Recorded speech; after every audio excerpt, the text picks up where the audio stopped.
penitente per implorare dal Signore perdono e riconciliazione dopo anni di guerra e di terrorismo, per chiedere a Dio la consolazione dei cuori e la guarigione delle ferite.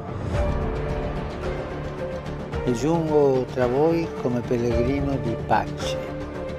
Vengo come pellegrino di pace in cerca di fraternità, animato dal desiderio di pregare insieme e di camminare insieme, anche con i fratelli e le sorelle di altre tradizioni religiose, nel segno del padre Abramo, che riunisce in un'unica famiglia musulmani, ebrei et cristiani. On va regarder la carte justement des étapes que doit justement honorer le pape François.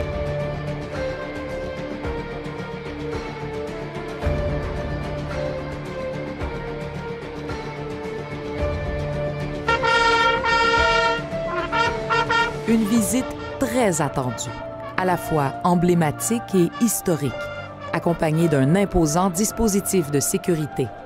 10 000 policiers et militaires déployés dans la capitale irakienne pour assurer la sécurité du pape François et de son cortège. Dès son tout premier discours en sol irakien, le souverain pontife a déclaré que la guerre et les attaques devaient cesser. Tacciano le armi, se ne limiti la diffusione. Que se taisent les armes, a-t-il proclamé. Que leur diffusion soit limitée ici et partout.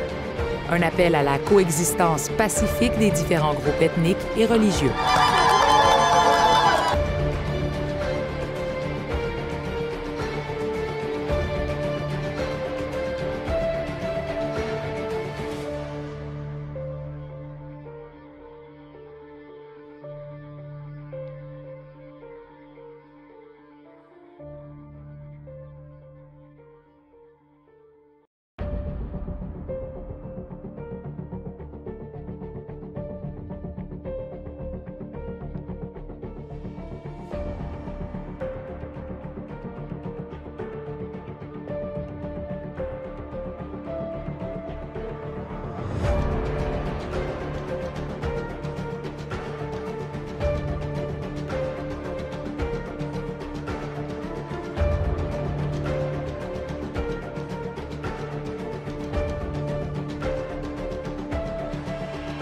Stade François Hariri d'Erbil, 16h, dans une ambiance digne de celle d'un match de foot.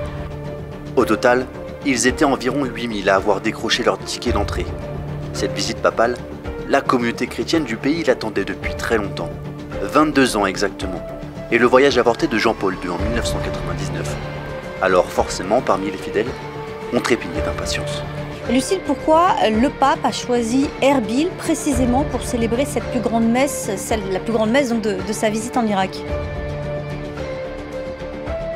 Oui, alors Erbil, parce que c'est la capitale du Kurdistan irakien d'abord, mais surtout parce que c'est devenu une sorte de ville refuge pour les chrétiens en Irak.